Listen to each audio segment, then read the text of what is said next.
The midnight subway stalker.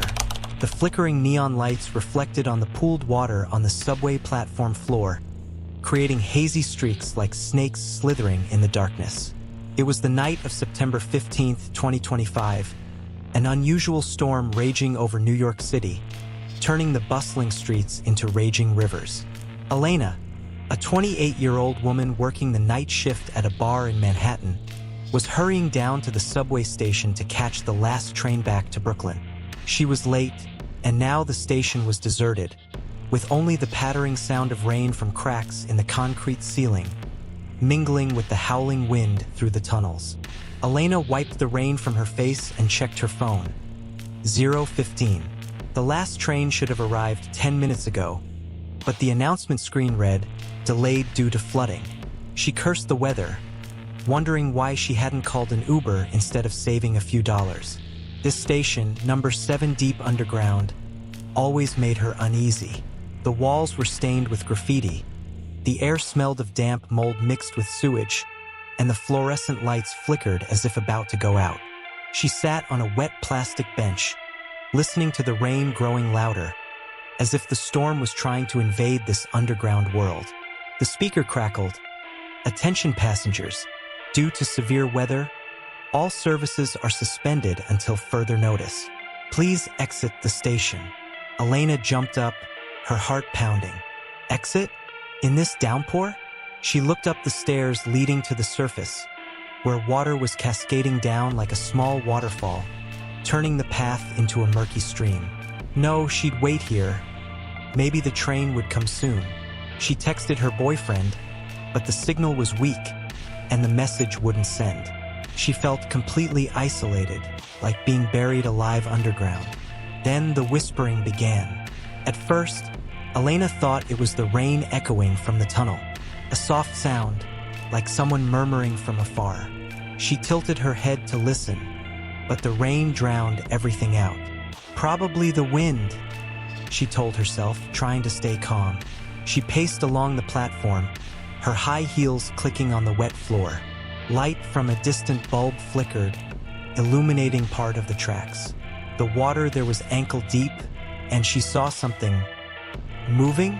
A dark shadow flashed by, like a giant rat, but faster, smoother.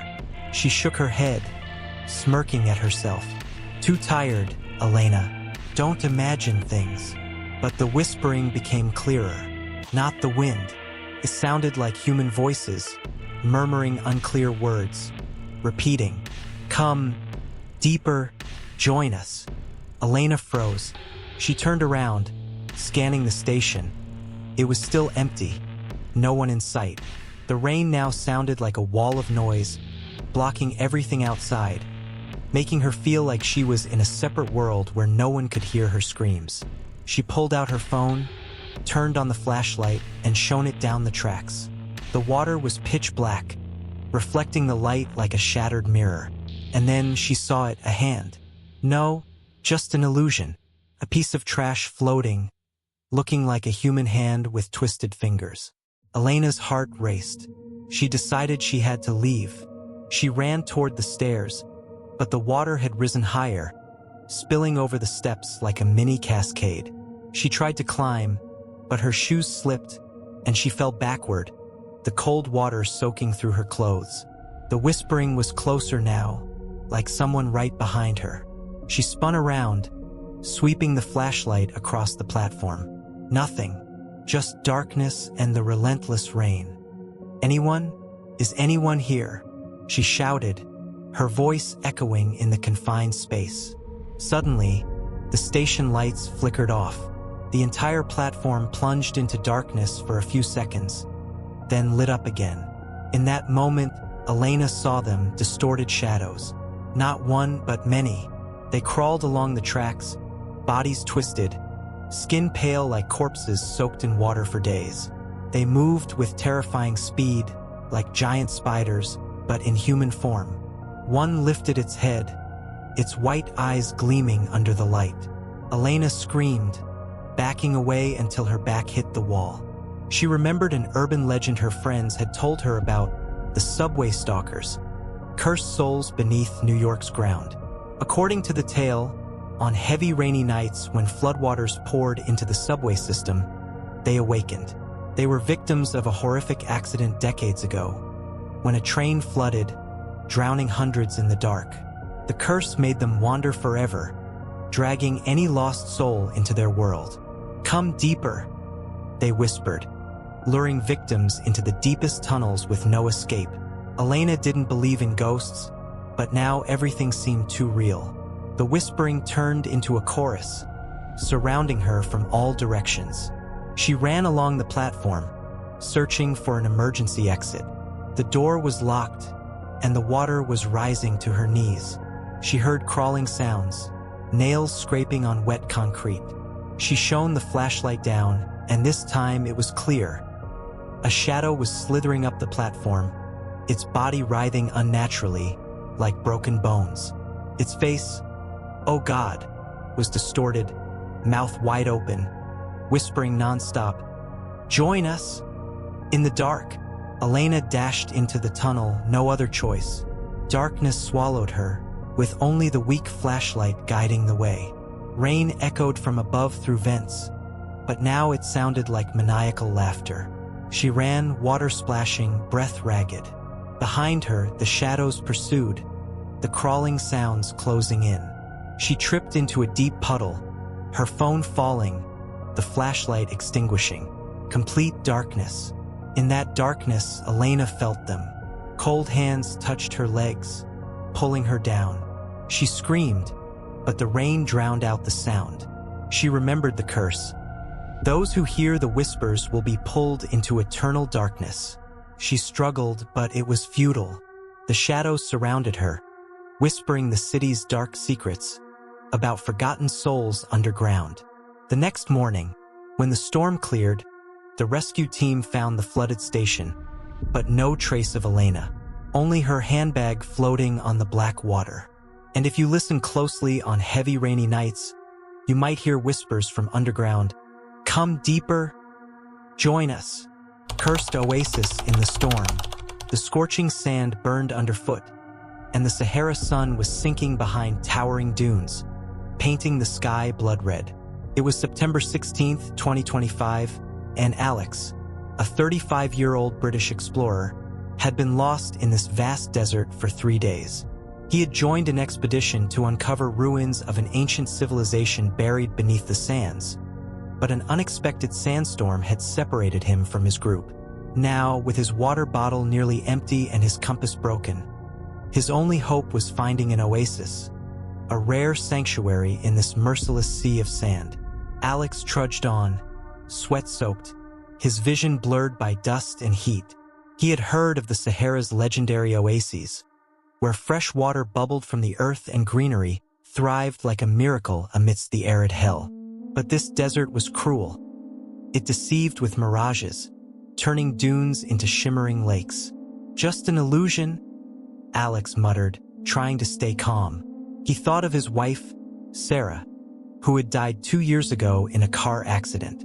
Her memory haunted him, driving him to chase adventures to escape the grief. Suddenly, the wind whipped up, carrying blinding clouds of sand. Alex shielded his face, sensing a shift in the air. The sky darkened rapidly, black clouds gathering overhead. Sandstorm, he thought, heart racing.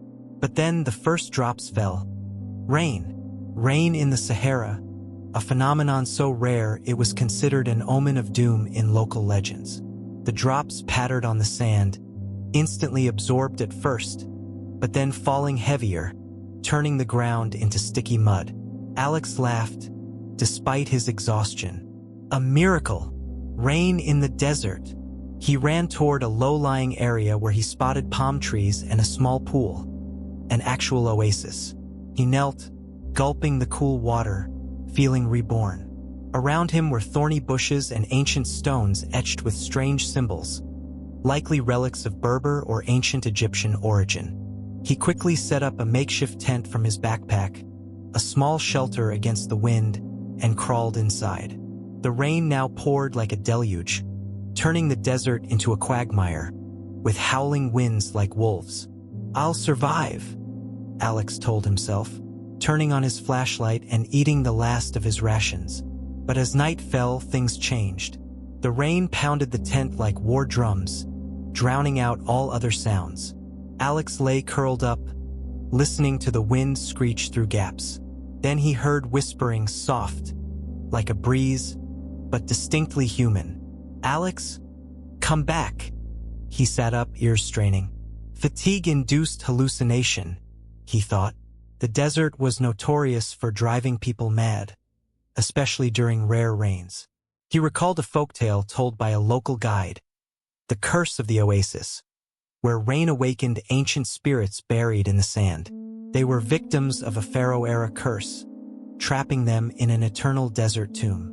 Those who sought shelter in an oasis during rain would be dragged into the world of the dead. The whispering grew clearer. "Alex, I miss you." The voice was unmistakably Sarah's, his wife. He shook his head, trying to dispel it. "No way, Sarah's gone." But then, through the tense, translucent fabric under the flashlight's glow, he saw a figure. A woman stood in the rain, her hair drenched, wearing the white dress Sarah loved. She waved, smiling, but her eyes, empty, black as abysses. Alex froze, heart pounding. "Sarah? Is that you?" He whispered, hands trembling as he unzipped the tent. The rain fell harder, turning the ground into a swamp, and the wind howled like maniacal laughter. Sarah's figure approached, her body moving unnaturally, as if made of liquid sand. Her skin cracked, golden grains spilling like blood. "You left me, Alex. Now stay with me forever." The voice echoed in his mind, not from her mouth. Alex backed away, but the tent was too small. He remembered the accident. Sarah died in a rainstorm on a highway, their car skidding and plunging off a cliff. He survived, but the guilt haunted him. Why wasn't it him? Sarah's figure touched the tent, and suddenly, other spirits appeared. They rose from the wet sand, grotesque. A man with a twisted face holding an ancient spear. A child with bulging eyes, crying in ancient Egyptian. They whispered in unison, "Join us," in the sands. The rain became a wall, muffling Alex's screams. He tried to flee, but the sand sank beneath him, pulling him down like invisible hands. Sarah, or whatever was mimicking her, embraced him, her icy breath on his ear. "I've waited so long for you. This desert is our tomb." Alex struggled, but the hallucinations intensified. Memories flooded back. Their rainy spring wedding, Sarah's smile, then the accident, blood mingling with rain. But now, the memories twisted. Sarah grinned with razor-sharp teeth, her eyes turning to flowing sand. This is the curse, he realized. Rain in the desert wasn't a miracle. It was the key to hell. Ancient spirits, buried for millennia, used the rain to awaken, luring the living into a spiral of self-destruction. He grabbed a knife from his pack, intending to snap out of the hallucination by shocking himself awake. But his hands shook, and the whispers urged, "End it, join her." Before he realized, he slashed his wrist, blood mixing with the rain. The pain briefly cleared his mind, but Sarah whispered, "That's just the beginning." The spirits surrounded him, their bodies melting into sand, wrapping him like ropes. He collapsed into the mud, rain flooding his mouth, and the world faded to black. The next morning, when the storm cleared, a rescue team found the oasis, dry again, as if no rain had fallen.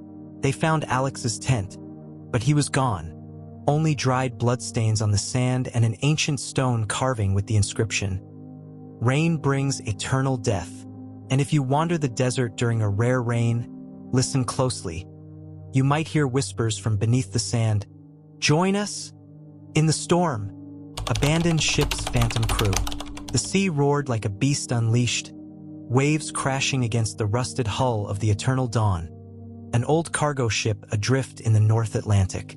It was September 16th, 2025, and a violent storm had turned the ocean into a churning abyss.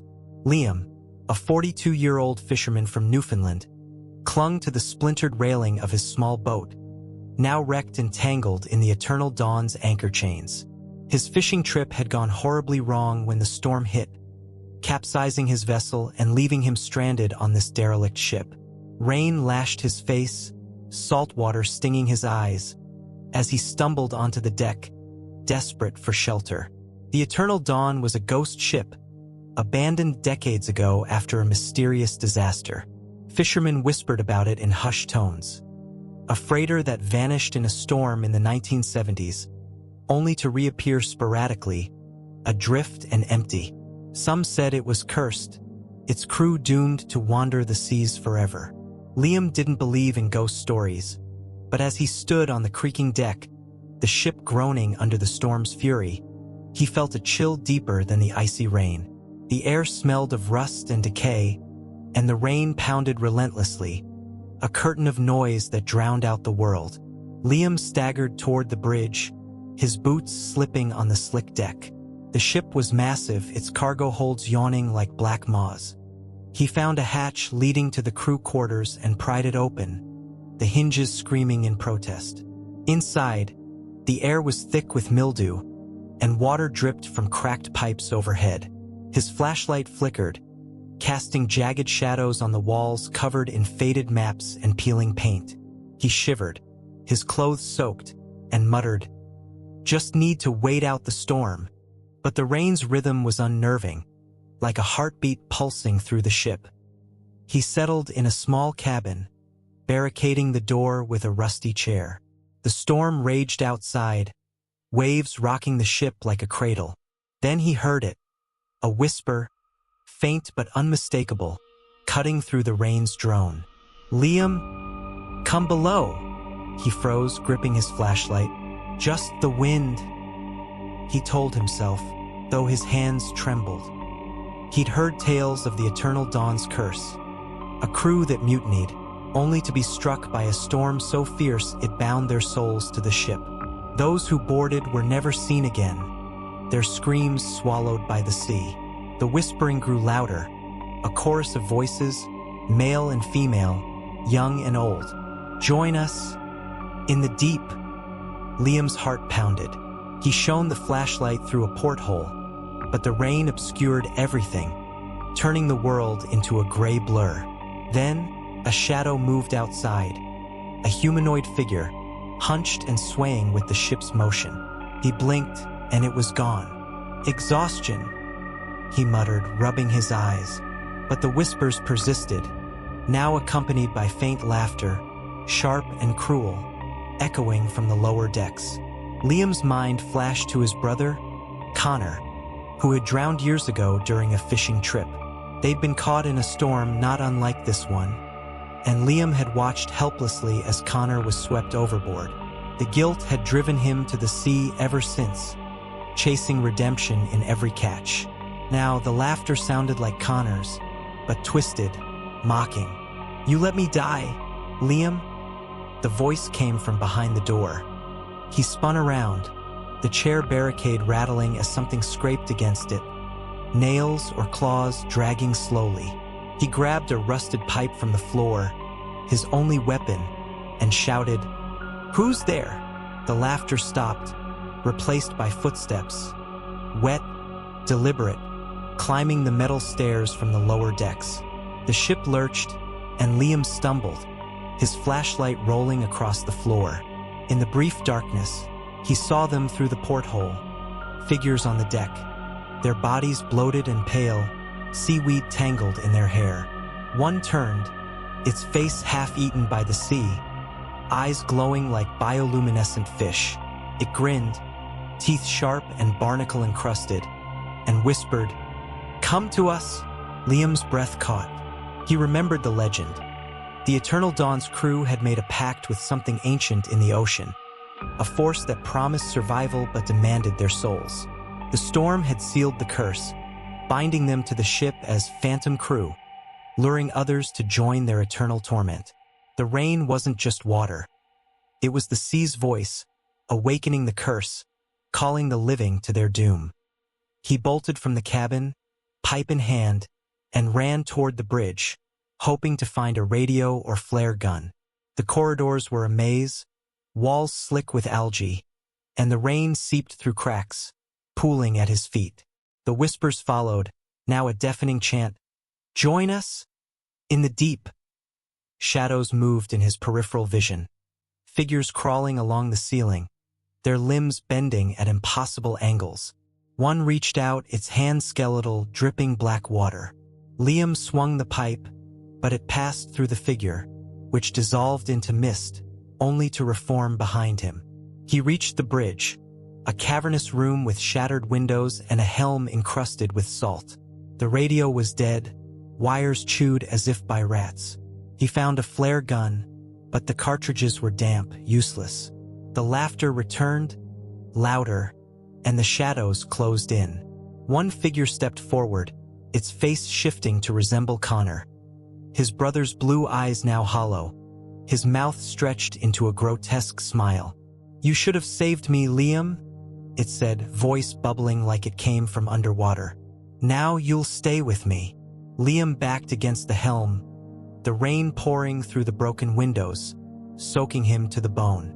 The figures surrounded him, their bodies morphing. Some sprouted tentacles, others had faces that melted into the sea itself. The ship groaned, tilting sharply as a massive wave hit. Liam realized the truth. The Eternal Dawn wasn't just adrift. It was alive, a vessel of the curse, steering itself to trap him. The rain was its ally, blurring the line between sea and sky, reality and nightmare. Desperate, he fired the flare gun at the figures, the red light illuminating their grotesque forms. They hissed, retreating momentarily, but the flare fizzled in the rain. Liam ran to the deck, the storm now a maelstrom of wind and water. The Phantom crew followed, their laughter blending with the rain's roar. He climbed the mast, hoping to spot land, but saw only endless waves and a horizon swallowed by darkness. Below, the figures climbed after him, their bodies merging with the ship's rusted metal, as if they were part of it. At the top, Liam clung to the mast, the rain blinding him. Connor's figure appeared, now fully transformed, a creature of the deep, skin scaled, eyes glowing. "The sea wants you, Liam," it said, reaching out. Liam swung the pipe, but it grabbed his wrist, its touch burning like ice. He screamed, the sound lost in the storm. The curse was clear. Those who heard the Phantom crew's call would be pulled into the abyss, their souls bound to the Eternal Dawn forever. As the ship tilted, Liam felt himself slipping. The figures swarmed, their hands pulling him down. He saw Connor's face one last time, whispering, "Welcome home." The sea opened below, a black void that swallowed him whole. The rain continued, washing away his screams. The next morning, the storm cleared, and the Eternal Dawn was gone, as if it had never been. Fishermen later reported seeing a derelict ship on the horizon, only to vanish in the mist. No trace of Liam was found, only his wrecked boat floating empty. And on stormy nights, when rain and sea merge, sailors swear they hear laughter from the deep. Join us in the abyss.